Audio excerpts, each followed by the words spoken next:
সময় হলো পৃথিবীর সবচেয়ে বড় বেঈমান। ভেবেছিলাম তোমাকে আমার জীবন সঙ্গী করে সারা জীবন নিজের কাছে রেখে দিব। আমাদের একটা ছোট্ট সংসার হবে, তোমার কোল জোরে আমাদের ছোট্ট মেয়ে আসবে। কিন্তু হলো না, সেই সময়টাই এলো না। আমি জানি আমি আর কখনো তোমাকে পাবো না, কারণ আমার সময়টাই যে খারাপ। আমি কখনো বলিনি আমি তোমাকে ভালোবাসি, তোমার সাথে সংসার করতে চাই। আমি শুধু তোমাকে আমার ফ্রেন্ড ভেবেছি, এর বেশি কখনো কিছু নয়। প্রথমত, তুমি আমার চাচাতো ভাই, ছোট থেকে একসাথে বড় হয়েছি, কিন্তু তোমার সাথে কখনো আমার প্রেম ভালোবাসার সম্পর্ক হয়নি। তুমিও আমাকে ভালোবাসো, অনেকটা ভালোবাসো, কিন্তু বলবে না। আমার কাছে আসতে চাও কিন্তু আসবে না। আমার মনে থাকতে চাও কিন্তু থাকবে না। কিন্তু আমি তোমার মতো নই। আমি তো থাকতে পারবো না এটা না বলে আমি তোমাকে এতটাই ভালোবাসি। পুরো পৃথিবী যদি আমার বিপক্ষে চলে যায়, তবুও আমি শুধু তোমাকেই চাইব। এটা তোমার সম্পূর্ণ ভুল ধারণা। I don't love you. আর আজ থেকে আমাদের মাঝে যে বন্ধুত্বের সম্পর্ক ছিল সেটাও শেষ করে দিলাম। আমার সামনে আর কখনো আসবে না। তোমার এই মুখটা আমি দেখতে চাই না। তোমার তো ফেরেশতা চাই। হ্যাঁ, ভুল করে আমি তোমার লাইফে এসেছি।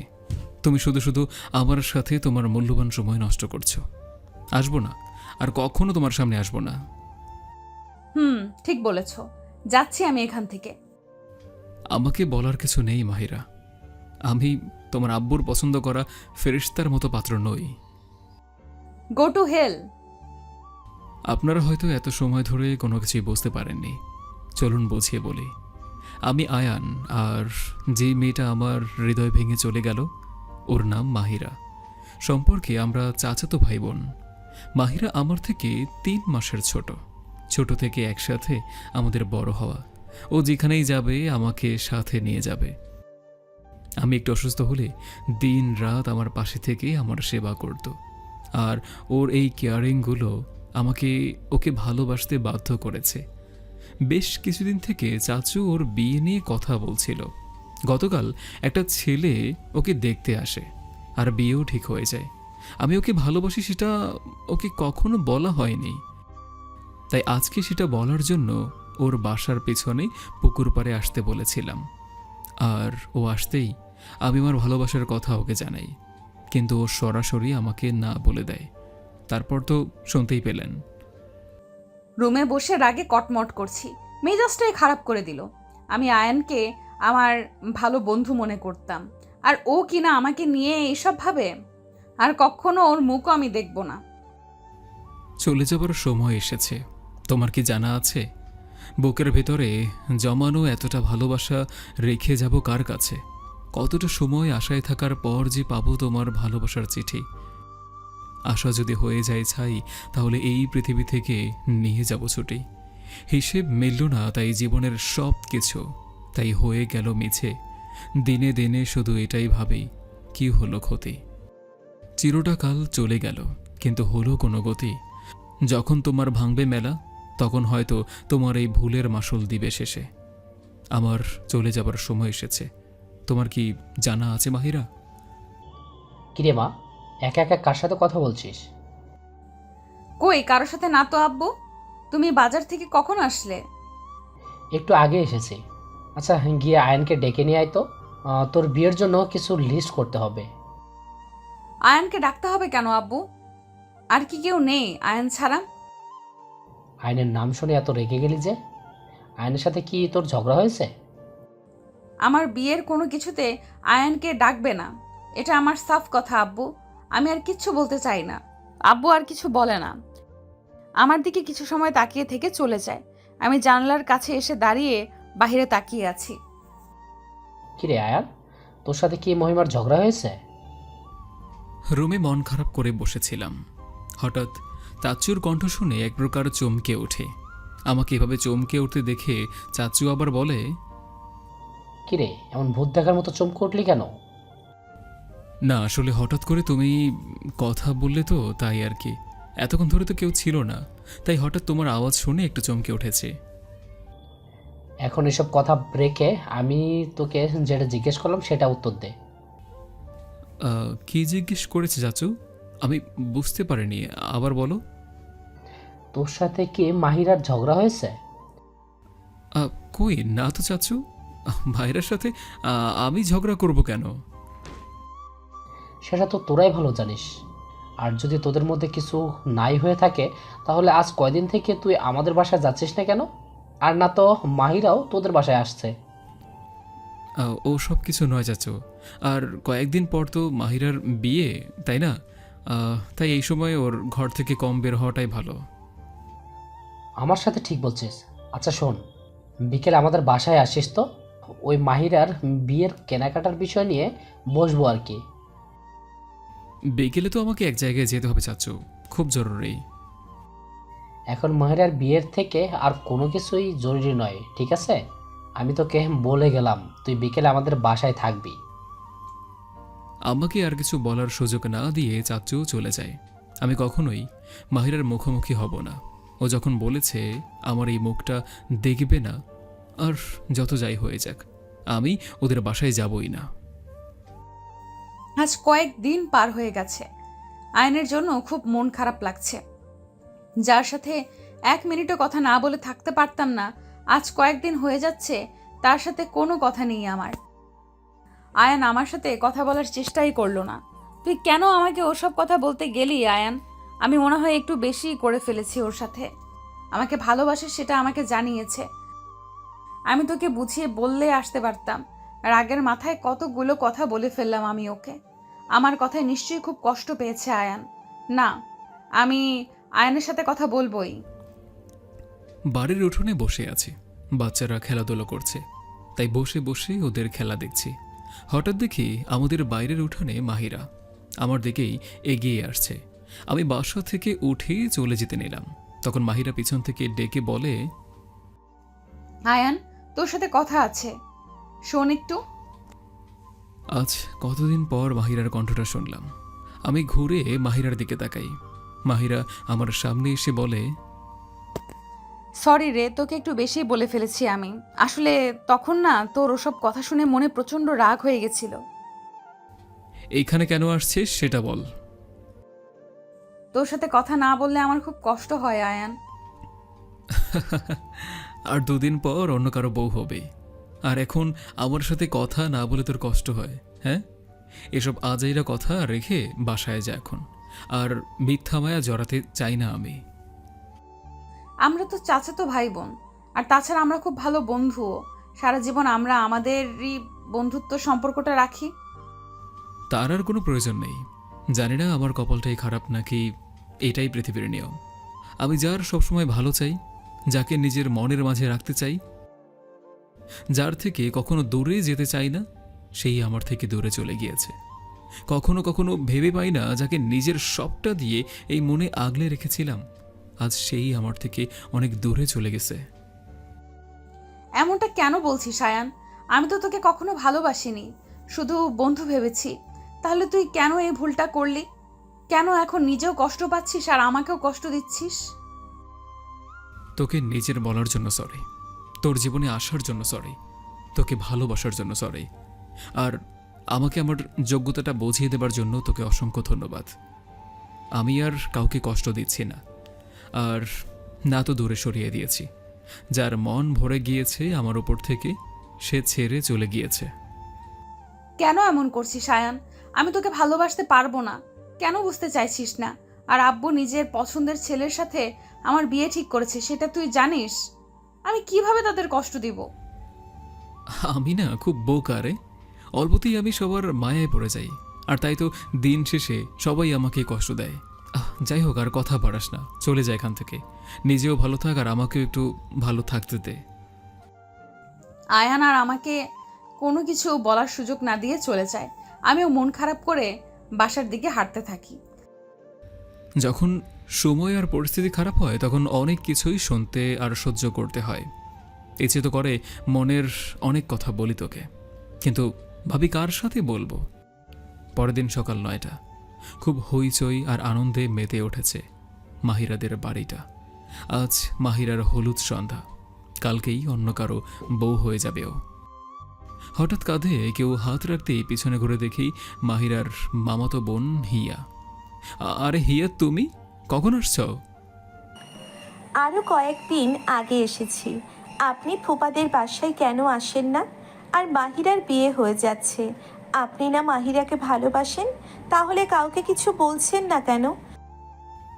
যাকে ভালোবাসি সে আমাকে ভালোবাসে না, তাই আর কারোর সাথে এই নিয়ে কথা বলতে চাই না। তাই বলে চুপচাপ সব কিছু দেখবেন? পারবেন তো এই কষ্ট সহ্য করতে? যখন কষ্ট পেয়ে অভ্যস্ত হয়ে ওঠে মানুষ, তখন আর কোনো কষ্টকেই কষ্ট মনে হয় না। আপনার ভিতরে এতটা সহ্য ক্ষমতা কিভাবে সব কিছু সহ্য করে নেন? তুমি কখনো কাউকে ভালোবেসেছো? না, কখনো এমনটা হয়নি আমার সাথে। আর ভালোবাসা নিয়ে ভাবিনি এখনো, সত্যি বলতে। বাস এই একটা ভুল হয়ে গেছে আমার। কি বলবো আপনাকে আমি জানি না, তবে আপনার জন্যে সবসময় দোয়া করব ওপরওয়ালার কাছে, আপনি যেন ভালো থাকেন। তুমিও ভালো থেকো সবসময়। আমি আসছি। একটু পর আমি স্টেজে উঠব। সবাই খুব আনন্দ করছে, কিন্তু কেন জানি আমার মনে কোনো আনন্দ লাগছে না। ঘুরে ফিরে শুধু আয়নের কথাই মনে পড়ছে। তবে কি আমি আয়নকে সত্যিই ভালোবাসি? যদি আমি আয়নকে ভালোবাসি, তাহলে আমার কেন মনে হয়নি আয়ান আমাকে ভালোবাসি বলতেই আমার এত রাগ হলো কেন? কি রে আপু, এত কি ভাবছিস? আরে হিয়া, কোথায় ছিলি এত সময়? আয়ান ভাইয়ের সাথে কথা বলছিলাম। আয়ান এসেছে? কোথায় ও? এখানে আসেনি, রাস্তায় দেখা হয়েছিল, কথা বলছিলাম, চলে গেছে। ও আচ্ছা। এতই যদি আয়ান ভাইয়ের কথা মনে পড়ে, তাহলে আয়ান ভাইয়ার কাছে কেন চলে যাচ্ছিস না আপু? কেন আয়ান ভাইয়াকে রেখে অন্য কাউকে বিয়ে করছিস? আয়ান ভাইয়াকে তুই ভালোবাসিস আপু, কিন্তু সেটা তুই বুঝতে পারছিস না। এমন সময় বুঝবে যখন সব হারিয়ে যাবে। আমি আয়ানকে ভালোবাসি না হিয়া। ছোটবেলা থেকে আয়ান কি নিজের খেলার সাথী বন্ধু এসেছি, এর বাইরে অন্য কোনো কিছুই না। তাহলে আয়ান ভাইয়ের জন্যে তোর মন খারাপ কেন? আমি নিজেও সেটা বুঝতে পারছি না হিয়া। তুই আয়ান ভাইয়াকে ভালোবাসিস আপু, আর তাই আয়ান ভাইয়ার জন্য মন খারাপ হচ্ছে। আয়ান ভাইয়ার থেকে দূরে চলে যাচ্ছি বলে তোর মনটা ছটফট করছে। কিছু বলবো তার আগে রুমে সবাই চলে আসে, তাই দুজনেই চুপ হয়ে যায়। একটু পর আমাকে স্টেজে তোলা হয় গায়ে হলুদ দেওয়ার জন্য। এক এক করে সবাই আমার গায়ে হলুদ দিয়ে দেয়। আমার চোখ বারবার আশেপাশে শুধু আয়ানকেই খুঁজছে, কিন্তু আয়ান কোথাও নেই। রাত প্রায় 4টা ছুঁই ছুঁই। চোখের কোণে এক ফোঁটাও ঘুম নেই। সেই 10টা থেকে ঘুমানোর চেষ্টা করে যাচ্ছি, কিন্তু ঘুমও যেন আমার সাথে আড়ে করে চলে গিয়েছে। শুধু চোখের কোণ ভেজে অশ্রু ঝরে পড়ছে। হঠাৎ মোবাইলটা বেজে ওঠে। মোবাইল হাতে নিয়ে দেখি মাহিরার নাম্বার থেকে কল এসেছে। কলটা রিসিভ করতেই কাছ থেকে মাহিরা বলে, এত রাত হয়ে গেছে, এখনো জেগে আছিস? ঘুম আসছে না তাই। আর তুই এত রাতে ঘুমাসনি কেন? আমারও ঘুম আসছে না। হলুদের অনুষ্ঠান শেষ হয়েছে, তোকে বারবার শুধু দেখতে ইচ্ছে হচ্ছিল। আমাকে কেন তোর দেখতে ইচ্ছে হবে? কয়েকদিন পর যার বউ হবি তাকে দেখ। আমি জানি না আমার কি হয়ে গেছে, কোনো কিছুই ভালো লাগছে না আমার। তুই আসবি একবার, খুব একা একা লাগছে রে আমার। সরি রে, আমি আসতে পারবো না। তোর মুখোমুখি হতে চাই না, আর কখনোই না। কেন এমন করছিস আয়ান? কালকেই তো চলে যাব। এরপর আর চাইলেও হয়তো দেখা করতে পারবো না। লাস্ট একবার দেখা কর না আমার সাথে, প্লিজ। আমি কখনো জানতাম না নিজের এমন একটা দিন দেখতে হবে, নিজেকে এতটা একা দেখতে হবে তুই ছাড়া। এ কেমন আজব হয়ে গেল আমার জীবনে। হ্যাঁ, তুই সবকিছু ছিলি আমার, তাহলে কেন আজ অন্য কেউ তোর জীবনের গল্পে চলে আসলো আর আমি থার্ড পার্সন হয়ে গেলাম? আমি কি করব বল তুই? আমি কি এখন আর তোর কেউই নই? তুমি আমার সব কিছু। তাহলে কেন দেখা করতে চাইছিস না? আচ্ছা, একটা কথা জিজ্ঞেস করবো আয়ান। বলো, কি জানতে চাও? Why just me Ayaan? Why not? আরে আই লাভ ইউ। আর এই ভালোবাসা কতদিন থাকবে? যখন আমরা বড় হয়ে যাব, তোমার এই সুন্দর স্কিন কুচকে যাবে, তখনও আমি তোমাকে ঠিক ততটাই ভালোবাসবো, এখন যতটা ভালোবাসি। আমি যেটা পছন্দ করি সেটা সবসময় আমার থেকে দূরে চলে যায়। আমি কোথাও যাব না।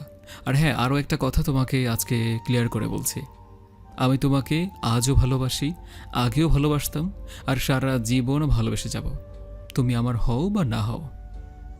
কিন্তু আমি কি করব এখন? আমি অনেক লেট করে তোমাকে বুঝতে পারলাম, যখন সবকিছু হাতের বাইরে চলে গেল। তাই তো, যাকে আপন করে চাইলাম সে কাল অন্য কারো হয়ে যাবে। আচ্ছা শোনো, ঘুমাতে যাচ্ছি, সকালে জাগিয়ে দিও কল করে, আর যদি না জাগি তাহলে দাফন করে দিও। আয়ান, এমন কথা বলিস না প্লিজ। আমি তোর মৃত্যু কখনো সহ্য করতে পারবো না। কাল তুই অন্য কারো হয়ে যাবার পর আমার মনটা তো এমনিই মরে যাবে, শুধু দেহটা থাকবে হয়তো। যাই হোক, রাখি, ভালো থাকিস নতুন মানুষকে নিয়ে। আমাকে কিচ্ছু বলার সুযোগ না দিয়ে কল কেটে দেয় আয়ান। আমি মুখ চেপে কান্না করতে থাকি। হঠাৎ কাঁধে কারো হাত পড়তেই চমকে পেছনে তাকিয়ে দেখি হিয়াকে শক্ত করে জড়িয়ে ধরে কান্না করতে থাকি। হিয়া আমাকে ওর বুক থেকে তুলে চোখের পানি মুছে দিয়ে বলে, আপু তুই কাল আয়ান ভাইয়ার সাথে চলে যা কোথাও, তুই আয়ান ভাইয়াকে ছাড়া ভালো থাকবি না। কিন্তু বাসার সবাই, তারা তো কষ্ট পাবে, সবার কাছে আব্বু আম্মু সম্মান নষ্ট হবে। সমাজের মানুষ 2-3 দিন কানাঘুষা করবে, তারপর সব ভুলে যাবে। ফোপা ফুপি কিছুদিন রাগ করে থাকবে, তারপর সব কিছু মেনে নিবে। কিন্তু তুই যদি কালকে ওই ছেলেকে বিয়ে করিস তাহলে তুইও সুখী হবি না, আর ফোপা ফুপিও কষ্ট হবে। বাসায় এত মানুষ, কিভাবে পালিয়ে যাব আমি? কাল যখন তুই সাজার জন্য বিউটি পার্লারে যাবি তখন আয়ান ভাইয়াকে কল করে সেখানে আসতে বললেই হবে। আমার খুব ভয় করছে হিয়া। এত ভয় পেলে হবে না আপু, এই সময় প্রথম একটু ঝামেলা হবে, পরে সব কিছু ঠিক হয়ে যাবে। ঠিক আছে, তাহলে আমি আয়ান এখনই কল করে সবকিছু বলে রাখি। আরও লেট না করে তাড়াতাড়ি কল কর। থাক, কাল সকালে আমি ওকে কল করব, বলবো বিউটি পার্লারের ওখানে থাকতে। আচ্ছা ঠিক আছে, তাই করিস। এখন কান্নাকাটি বাদ দিয়ে ঘুমাতো। পরের দিন সকাল 8টায় আয়ানকে কল করে যাচ্ছি বারবার, কিন্তু ওর মোবাইল সুইচ অফ। বুঝতে পারছি না হঠাৎ করে মোবাইলটা বন্ধ করে রেখেছে কেন। হাসি খুশিতে ভরা বাড়িটা হঠাৎ করে নিশ্চুপ হয়ে যায়। কি হয়েছে কিছু বুঝতে পারছি না। তবে কি আমি পালিয়ে যাব এটা সবাই জেনে গেছে? আব্বু একটা চেয়ারে মাথা নিচু করে বসে আছে। হঠাৎ করে মসজিদের মাইকে শুনতে পাই আয়ান আর এই পৃথিবীতে নেই। আমার পায়ের নিচ থেকে মাটি সরে যায়। আমি দৌড়ে আব্বুর কাছে যাই। আব্বু কি বলছে মসজিদের মাইকে? আয়ানের কি হয়েছে? ঠিকই শুনছি, একসাথে অনেকগুলো ঘুমের ওষুধ খেয়েছে গতকাল। ডক্টর এসে জানায় ভোরের দিকে মারা গেছে। আমি বসা থেকে উঠে দৌড়ে চলে আসি আয়ানদের বাসায়। অনেক মানুষের ভিড় জমে গেছে। সবাইকে ঠেলে ভেতরে ঢুকে দেখি সাদা কাপড়ে পেঁচিয়ে রাখা হয়েছে আয়ানকে। দৌড়ে আয়ানের বুকে পড়ে কান্না করতে থাকি। আয়ান, এই আয়ান, কথা বল না। এই দেখ, আমি চলে এসেছি। তুই যা বলবি আমি তাই শুনবো। তুই ছাড়া অন্য কারোর আমি হব না। কথা বল না আয়ান, চোখ খোল আয়ান, চোখ খোল না। হারিয়ে গেছে এই পৃথিবী থেকে আয়ান, আর কখনো চোখ খুলবে না আয়ান। মাহিরা যদি আরও আগেই বুঝতে পারত তাহলে হয়তো আয়ান আজ বেঁচে থাকত। এখন আর কাঁদলেও আয়ান ফিরবে না। না ফেরার দেশে চলে গিয়েছে আয়ান। সকল ভালোবাসায় পূর্ণতা পায় না কখনো। হ্যাপি এন্ডিং মেলে না সপ্তাহে। এটাও ছিল তেমনই এক না পাওয়ার ভালোবাসার গল্প। সমাপ্ত।